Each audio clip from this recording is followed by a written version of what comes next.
Okay. Good morning everyone. बहुत बहुत नमस्कार, सभी लोगों का स्वागत है आज के ऑसम 20 हिडन डायमंड्स के अंदर। और इस सीरीज की सबसे बड़ी खास बात है कि ये सीरीज में हम आपको कुछ हमारे देश के ऐसे इंसानों से मिलाएंगे जिन्होंने बहुत अद्भुत काम किया है। पर इनका काम इतना बेहतरीन है कि इसको देखने के लिए, सुनने के लिए काफी लोग इनका अपॉइंटमेंट लेते हैं। इन्होंने कई सारे वर्ल्ड रिकॉर्ड किए होते हैं, या इन्होंने ऐसा कुछ किया है जिससे कि हम लोग उन पे बहुत गर्व कर सके, पूरा देश गर्व कर सके।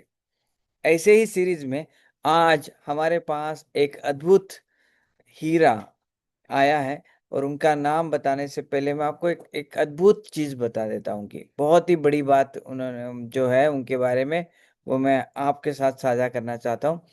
इनको कई सारे वर्ल्ड रिकॉर्ड्स मिल चुके हैं। कई सारे मतलब Limca book record, golden books of records, मतलब आप जितने भी अवार्ड्स बोलोगे वो सारे अवार्ड्स, सारे रिकॉर्ड ये ब्रेक कर चुके हैं। और सबसे यूनिक बात जो मैं बताना चाहता हूँ, नाम बताने से पहले, आपने जैसे ही मैं तबला बोलता हूँ तो हम लोग है ना बहुत सारी चीजें सोचते हैं कि किसी को जाकिर हुसैन याद आता होगा, किसी को कोई और याद आता होगा। लेकिन मुझे एक ऐसा नाम याद आता है जिन्होंने भारत में एक बड़ी क्रांति लाई है, और उनका नाम है शरद दांडगे जी।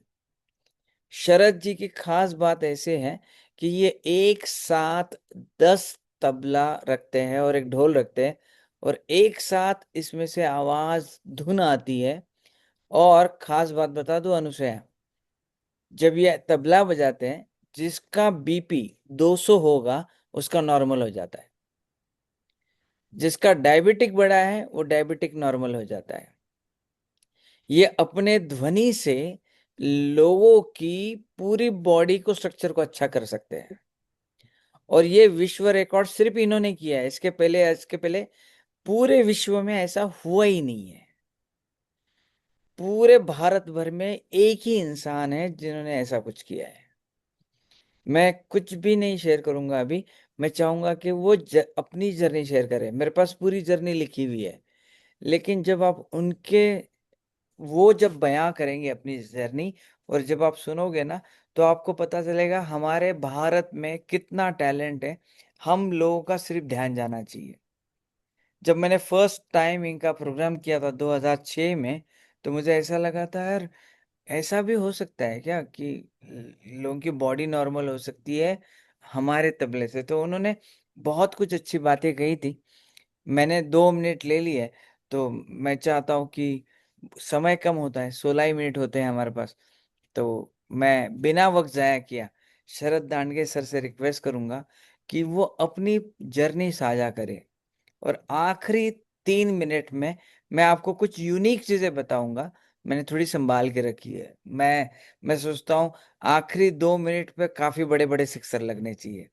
मैं उनके बारे में कुछ यूनिक चीजें आखिरी में बताऊंगा। शरद सर, ओवर टू यू। हम चाहते हैं कि आप आपकी लाइफ की जर्नी शेयर करें हमारे साथ। आपके बचपन से अभी तक की जर्नी, आपके आपके अफाट कर्तृत्व की जर्नी हम आपसे सुनना चाहते हैं। सभी श्रोताओं को मेरा नमस्कार। हर हर महादेव, सुप्रभातम। अ, नीलेश सर, आपको भी सबसे पहले मैं आपको धन्यवाद देता हूँ कि एक अलग चीज के लिए मुझे आपने यहाँ आमंत्रित किया है। और सबको तो मैं देख नहीं पा रहा हूँ, लेकिन मैं समझता हूँ कि सब मुझे देख रहे हैं। तो मैं सभी को फिर से एक बार नमस्कार करता हूँ। और आपने जो मेरा एक यूनिक जो कार्यक्रम है आज आपके चैनल पर लिया है, इसके लिए आप सभी का और आप नीलेश सर, आपका भी बहुत बहुत धन्यवाद। मैं बाकी की सब चीज़ें छोड़ के डायरेक्ट अपने कार्यक्रम की शुरुआत अब मेरे बचपन से कैसी हुई इस यहाँ से शुरुआत करता हूँ। मैं शरद कुमार राधाकृष्ण दांडगे, एलोरा घृष्णेश्वर जो द्वादश ज्योतिर्लिंग है उस मंदिर का पुजारी हूँ। तो सवेरे हमारे घर में पहले से भगवान शिव और संगीत का पहले से ही मेरे पूरे परिवार में ये चलन चलते आ रहा है कि हम लोग संगीत करना, वहाँ भगवान के सामने बजाना, भगवान की पूजा करना, यही हमारे पूरे खानदान में चलता है। तो संगीत मुझे विरासत में मिला है, शिव जी की पूजा भी विरासत में मिली है। तो बचपन में मंदिर में बजाता ही था। बाद में दादाजी मेरे स्वर्गीय बाबूराव जी गुरु, जो जिनको बिस्मिल्लाह खां साहब कहते थे मराठवाड़ा के, उनके साथ बजाने में जाता था। बचपन में ये था कि मेरा जन्म 71 का है, तब संगीत का इतना प्रचलन नहीं था, आज जैसे मीडिया था वैसे नहीं था। तो उनके साथ बजाने जाना, ये करना, तब धीरे धीरे तबला बजाना सीखा, बजाता था, कार्यक्रम करता था। उस वक्त इतना संगीत के कार्यक्रम को इतनी महानता महत्ता नहीं थी कि जो भी हो गुजरन हो उसमें करना पड़ता था।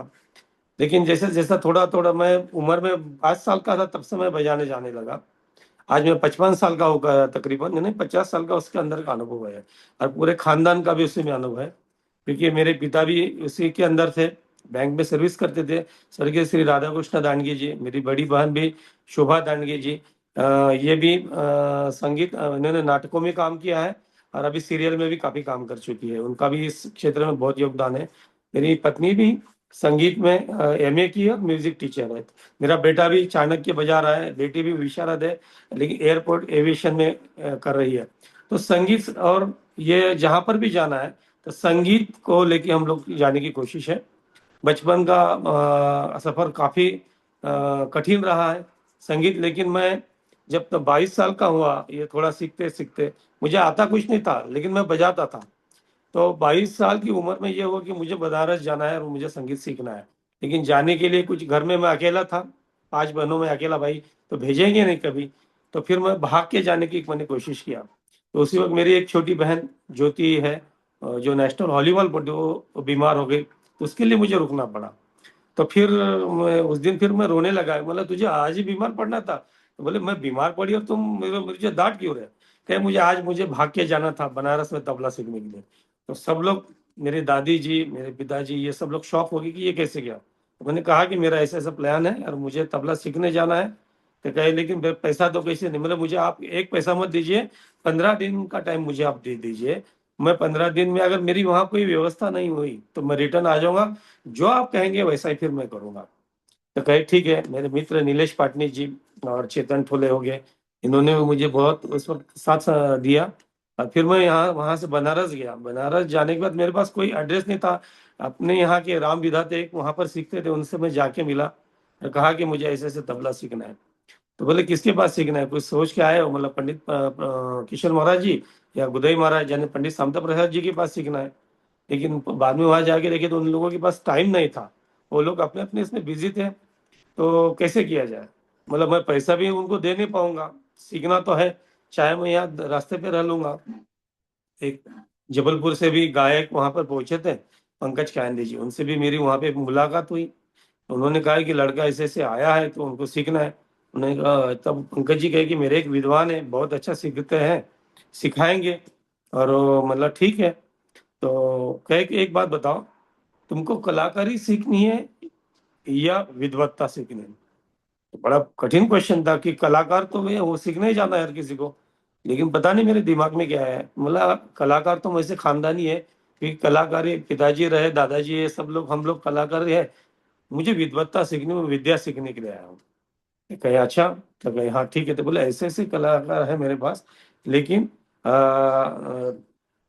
वो तुमको बहुत दिल से सिखाएंगे। हमने कहा कि भाई हम पैसा नहीं दे पाएंगे, क्योंकि हम घर से भाग कर आए ऐसी समझ लो। और मैं उनको कोई दूंगा तो मैं सीखने के बाद दूंगा। ठीक है, मैं बात करता हूँ। तो जाके वहाँ बात करके आए कि ऐसा ऐसा लड़का आया है, तो वो आपसे तबला सिखाएगा, लेकिन वो दक्षिणा नहीं दे पाएगा, कुछ आपको गुरु दक्षिणा भी नहीं दे पाएगा। तो कहे ठीक है। फिर बाद में वो जाके बात करके आए, हमको लेके गया, कहे कि तबला बजाइए कुछ। हमने बजाया।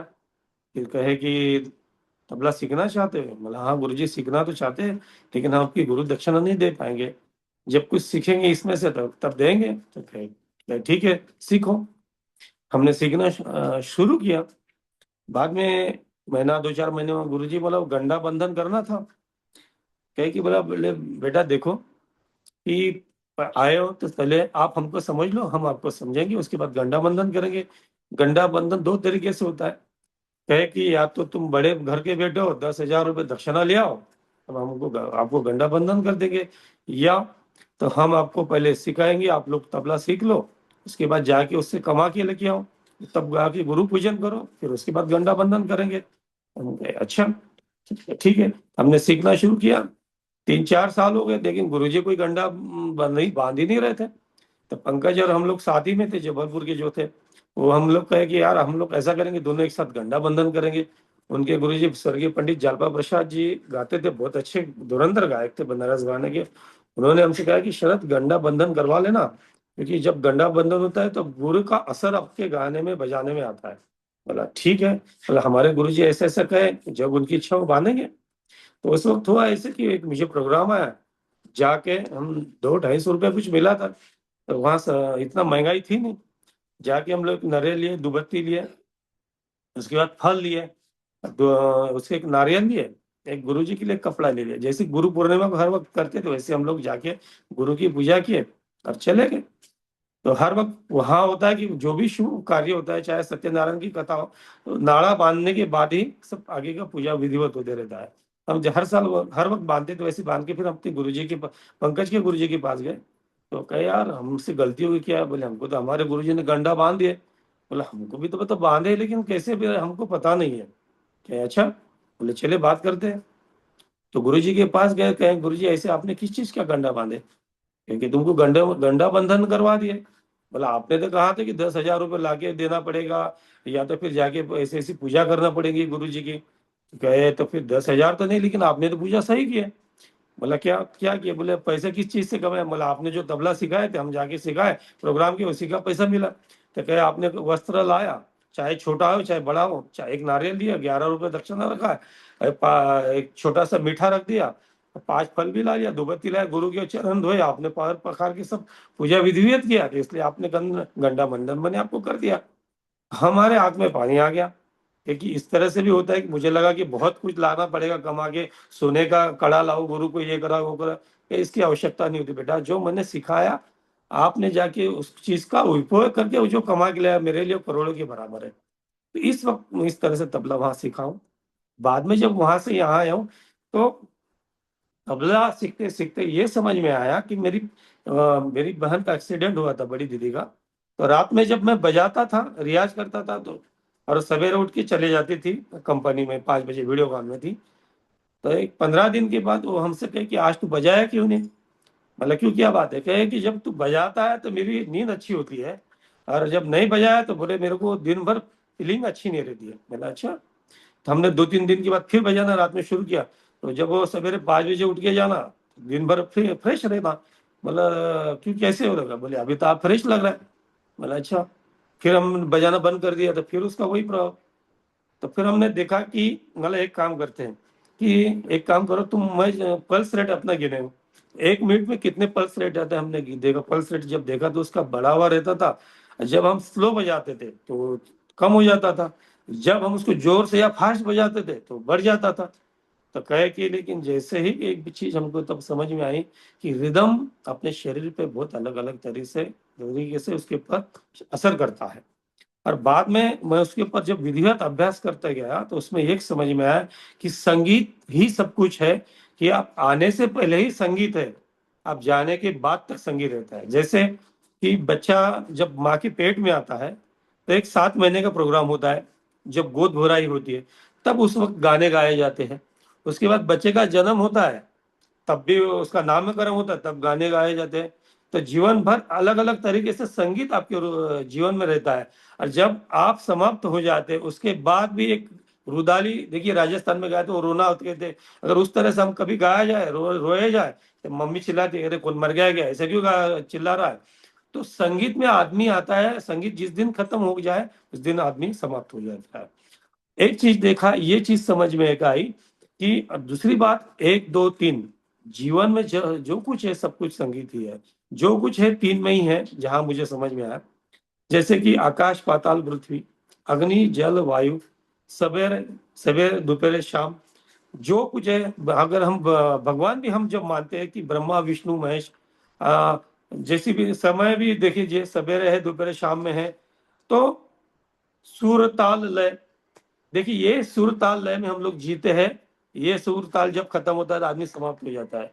आप जीवंत है, इसी का प्रूफ प्रूफ जो है संगीत है। आपका संगीत चालू है, चाहे बजाए चाहे ना बजाए, हाँ, ये डिपेंड करेगा कि आप संगीत किस तरह से सुनते, किस प्रकार का सुनते। देखिए, हम जो बात कर रहे हैं ये सुर चल रहा है, अपना सुर बात कर रहे हैं, ये अगर थोड़ा बंद हो जाए तो कोई बात नहीं। लेकिन आपका जो हार्ट बीट चल रहा है, ये ताल चल रहा है, ये ताल लय, और उसकी जो लय चल रही है, स्पीड चल रही है, सुर ताल लय, यही तीन है। अगर मेरी ये लय अगर बढ़ जाती है हार्ट की, तो डॉक्टर कहते हैं कि बीपी बढ़ गया है, आपको दवाई दी, बीपी दे, फिर आपको एक लय में ला लिया।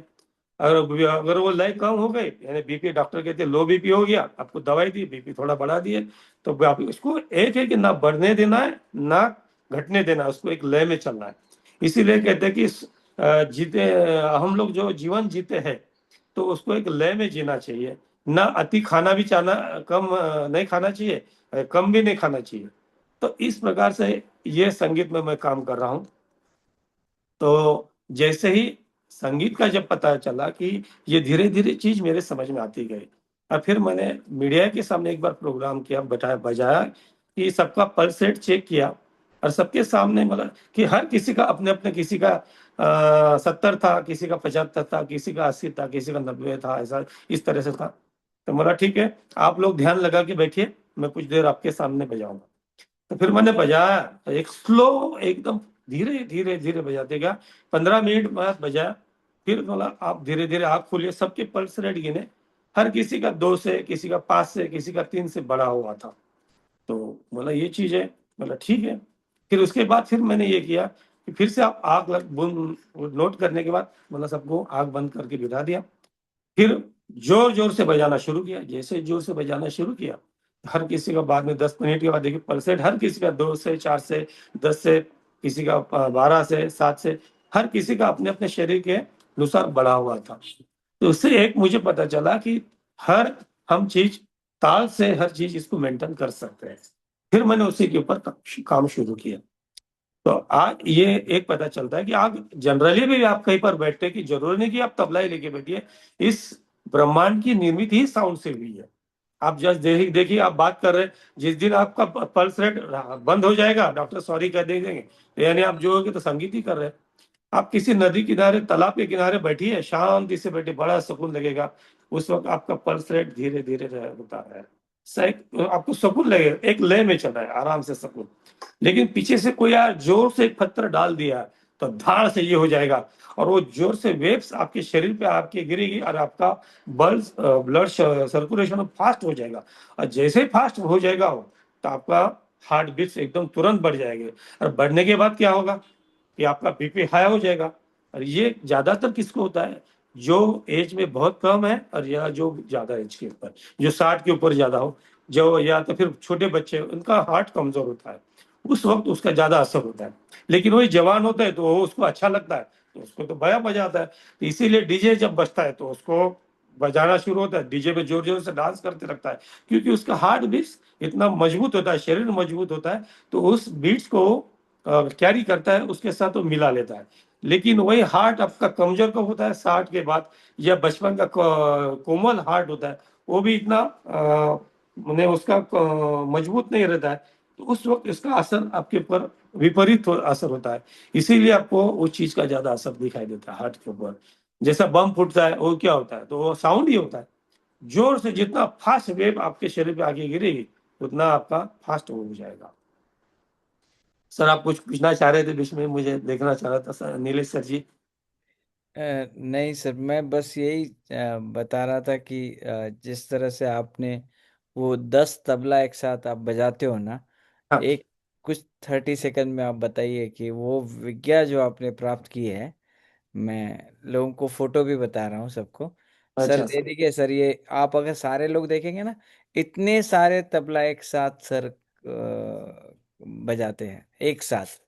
It's something unique. यस शरद जी। ये ओम Panchnath one man rhythmic concert है। ओम, ये पूरी सृष्टि की निर्मित, ब्रह्मांड की निर्मित हुई है। पंचनाथ, पंच तत्व, जब भी हम जीते हैं पंच तत्व के आधार से, जब समाप्त हो जाएंगे पंच तत्व में विलीन हो जाएंगे, इसीलिए मैंने ओम पंचनाथ नाम उसको दिया है। और ओम पंचनाथ में जैसे कि तबला हर कोई जानता है, तबला हर कोई बजा रहा है, वर्ल्ड में तबला फेमस है।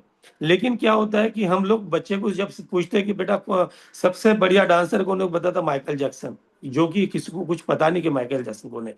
लेकिन जिस देश में हम लोग रहते हैं, वहाँ पे कितने स्टेट है, कितनी भाषाएं बोली जाती है, वहाँ का खान पान क्या है, वहाँ के वाद्य क्या है, ये कौन बजाएगा, ये कौन भाषा बोलेगा? कोई विदेशी आके तो बोलेगा नहीं। तो फिर हमें ये अपनी भाषाएं छोड़ने की जरूरत नहीं है।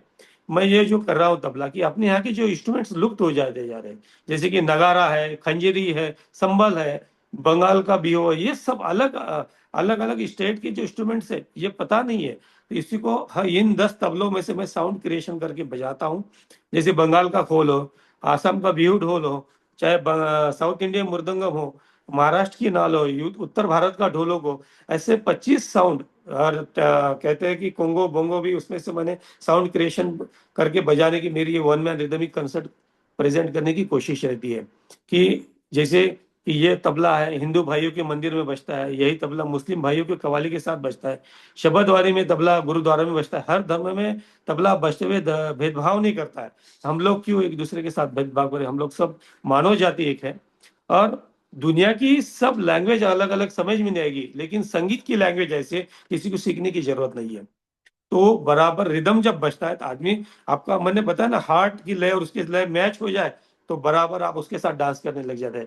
चाहे वो अफ्रीकन आदिवासी म्यूजिक हो, चाहे भारतीय शास्त्रीय म्यूजिक हो, जो भी हो, संगीत के साथ हर किसी का हृदय जब जुड़ जाता है, तो ऑटोमेटिक वो गाने बजाने उसको सिखाने की जरूरत नहीं पड़ती। जनरली अगर उदाहरण दे दूं आपको, आप किसी शादी ब्याह में चले जाइए, आपके किसी रिलेशन में, जब बैंड कौन बजा रहा है, किस धर्म का बजा रहा है, इससे कोई मतलब नहीं होता है। लेकिन जब रिदम बजता है तो ऑटोमेटिक आप सब एक ताल में नाचते हैं। बताइए क्यों? आपने तो कोई संगीत की क्लास किया नहीं, डांस की क्लास किया नहीं, फिर कैसे क्या एक साथ नाचते हैं? तो उसका जो असर होता है आपके उस शरीर के पर्टिकुलर भाग पे आके जाके वो रिदम आकी वेव्स गिरती है, और वहां की वो एक्टिवेट नस हो जाती है उस भाग की। अब बराबर शरीर का वो अंग हिलने लग जाता है, तो ऑटोमेटिक आप डांस करने लग जाएंगे। थोड़ा सा आप गलत कर जाए तो देखिए नहीं होगा। जैसे पहले रिदम बजता है, देखिए, one one one one one, ठाक टिकी चिकी ठाक टिकी, ये बराबर आपके पैर की नस हिलेगी। सबसे पहले आपका पैर हिला, ठाक, ठीक है। जैसे दो मात्रा, चार मात्रा, सम, डंग डंग डंग डंग, नकती नकती दागी दागी नकती नक, केरवा हो जाएगा, आपकी यहाँ की नस हिलने लगेगी ऑटोमेटिक। वैसे ऐसे करेंगे पंजाब की तरफ, अरे यार ये तो पंजाब का हो गया। जैसे ही दादरा 3 मात्रा हो जाएगी, दा दिन दा दिन दा दिन दा दिन दा दिन दा दिन दा दिन दा दिन दा, आपकी कमर की नस हिलने लगेगी, ऑटोमेटिक उसका प्रभाव उसमें आएगा। देख लीजिए, अगर आप कोई डांस कर रहा है, कोई ये कर रहा था, बराबर उसके ऊपर असर होना शुरू होता है। तो पंचनाद से यही कर रहा हूँ कि भारत के जो अलग अलग स्टेट के इंस्ट्रूमेंट्स हैं, वो तबले में से उसका साउंड क्रिएशन करके एक साथ मेरी ये जुगलबंदी में अकेला प्रेजेंट करने की कोशिश करता हूँ, जिसको ओम Panchnath one man rhythmic concert नाम दिया है। और आप सभी पूरे भारतवासियों ने देश विदेश में भी उसको बहुत आशीर्वाद आप सबके मिल रहे हैं। और मैं लास्ट जो बात बताना चाहता था, अभी टाइम एक्सीड हुआ है, लेकिन ये बात से आप अभी बहुत हैरान होने वाले हैं और दीवाने हो जाएंगे। इनका पंचनाद इतना पॉपुलर हुआ, इतना ज्यादा पॉपुलर हुआ, ध्यान से सुनना, आपके होश उड़ जाएंगे, कि अनंत अंबानी जी के शादी में इनको स्पेशली इनवाइट किया गया, और उनके घर की जो सारी पूजाएं हुई थी, ये शरद जी दांडगे जी ने ही की थी। और इनको स्पेशल इनविटेशन, मतलब आपको बुरा लगेगा या अच्छा लगेगा मुझे नहीं पता, अपने देश के जितने सेलिब्रिटी है, उनको जितना सम्मान मिला है, उससे कई गुना सम्मानित करके अनंत अंबानी जी इनको अपने घर पर लेकर गए थे, इनके पंचनाद की वजह से। और यही वजह है इनको गोल्डन बुक ऑफ रिकॉर्ड्स भी मिला है, जो कभी आज तक किसी को नहीं मिला है। मतलब बहुत ही कम चंद लोग होते हैं जिनको ऐसा अवार्ड मिलता है। वो शरद दांडगे जी हमारे साथ थे। सोचो, जिनके पंचनाद के इतने दीवाने लोग हैं पूरे देश भर में, वो आज हमारे बीच आए थे। शरद जी, मैं आपका एक स्पेशल प्रोग्राम हम करेंगे आपके। जरूर जरूर करेंगे सर, जरूर और करेंगे। सर, आपकी एक चीज मैं यहाँ पे ऐड, आप ही बता देना एक 30 सेकंड में। आपने बोला था पाश्चात्य म्यूजिक सुनने से क्या होता है और भारतीय तबला सुनने से क्या होता है, बस उतना एक डिफरेंस आप बता दीजिए, इनकी आंखें नम हो जाएगी आपके कहने से। नहीं, संगीत ये है जो है, मैंने जैसे ही बताया, एक दो तीन में, और जस्ट एक पहला बताना चाहता कि अंबानी के यहाँ मुझे आशीर्वाद देने के लिए 12 ज्योतिर्लिंग की जो पुजारी बुलाए थे, तो घृष्णेश्वर का मुख्य पुजारी बन के आशीर्वाद देने उनको गया था वहां पे घर पे। ये एक था। और दूसरी मैंने आपने जो बताया अभी कि पाश्चात्य म्यूजिक देखिए, जैसे वन बीट बजता है, वन वन था था, ये जोर जोर से जब बजता है, उसके अंदर दो और तीन मात्रा का कोई वैल्यू है ही नहीं। जैसे जो जोर जोर से वन ठक ठक ठक, ये कब बजता है? तो देखिए वहां के आप देखेंगे रॉक जो म्यूजिक बजता है, वन जो बजता है, तो उसमें क्या होता है कि उत्कंठा बढ़ती है। जब उत्कंठा बढ़ती है तो सब आदमी, देखिए आप जो डांस करते हैं, कपड़े कैसे फटे हुए रहते हैं, सब जोर जोर से बजाना होता है, मारपीट होती है। क्लब में जाके देखिए ये होता है। लेकिन जब हम भारतीय संगीत सुनते हैं, तो आदमी को मन को सुकून मिलता है, शांतता मिलती है, उसके अंदर ध्यान लगता है। जैसे संगीत क्लासिकल म्यूजिक सुनते हैं, तो आपका हाई ब्लड प्रेशर होता है, तो धीरे धीरे स्लो जाता है, आपके मन को एक शांतता मिलती है। लेकिन वही जोर जोर से जब बजता है, तो उत्कंठा जब बजती है, तो आदमी मारपीट पे उतर आता है। तो ये हमारे वक्त यहाँ कब बजता है? ये हमारे यहाँ भी बजता है जब युद्ध होता है, जब जोर जोर से ढोल नगाड़े बजाए जाते थे, तब। क्यों? कि जो युद्ध के लिए उनको प्रेरित हो जाए, उनको उसके अंदर स्फूर्ति मिले और जोर से युद्ध करे, इसलिए ढोल नगाड़े उस वक्त बजाए जाते हैं। जैसे, तो जब हमारे यहाँ जब ढोल नगाड़े जोर जोर से बजता है, तो हम लोग उसके ऊपर डांस करते हैं, नाचते थिरकते हैं। लेकिन जब उसकी अति होती है, तो आदमी उसके अंदर जोश में आके होश खो देता है। जैसे अपने यहाँ डीजे बजता है, जो वो नाचने लग जाता है जोर जोर से, तो उसको भान नहीं रहता है, तो उसके अंदर चाहे पी के फिर किसके साथ झगड़ा होता है, मारपीट होती है, डीजे का आवाज बढ़ाओ कम करो, इसी से मारपीट हो जाती है। और हमारा शास्त्रीय संगीत जब सुनते तो अपने आदमी को, किसी को भी उसके अंदर शांतता मिलती है। ये डिफरेंस उसके अंदर हमारे यहाँ उस संगीत में इसमें है। Thank you Sharad ji, thank you very much. आप सब लोगों को ये प्रोग्राम कैसा लगा, आप साझा कर सकते हैं अपने ग्रुप के अंदर, और 30 सेकंड में आप थैंक यू बोल सकते हैं चाहे तो शरद जी को। थैंक तो you, Yeah, thank you. thank you, Sharat ji. You thank are you really Sharad ji. amazing. अनंत धन्यवाद कोटि सर, आभार, बहुत शत अच्छा, कोटि बहुत आभार। सारा Thank you. Great great. धन्यवाद। थैंक जी, थैंक यू सर, बहुत थैंक बहुत यू अच्छा सो बहुत लगा, मच, बहुत थैंक यू ही सो अच्छा, मच। बहुत बहुत अनंत धन्यवाद। कोटि आभार। Very scientific thank session. You. बहुत अच्छा लगा, thank you so much. Thank thank you. You. जीवन ने आपने बताया। Thank you very much. बहुत अद्भुत, थैंक यू। बहुत थैंक अद्भुत। Thank you, you. बहुत वेरी बढ़िया, नाइस। Thank Sharad you. जी थैंक बहुत you thank so you. Much. और खास बात बता दूं कि इनका जब हमने पहले बार प्रोग्राम रखा था, लोग दीवाने होके निकल गए थे, क्योंकि पंचनाद कभी सुना नहीं। हमने इतने सारे अलग अलग स्टेट के भी तबले होते हैं, ये हमें पहले बार पता चला था। तो धन्यवाद शरद जी, बहुत बहुत शुक्रिया आपका।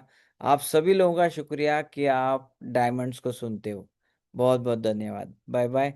कल मिलते हैं नए एक बहुत ही बड़े डायमंड के साथ, जो आप शायद जिंदगी भर नहीं भूल पाएंगे। धन्यवाद। Bye bye. See you. Thank you.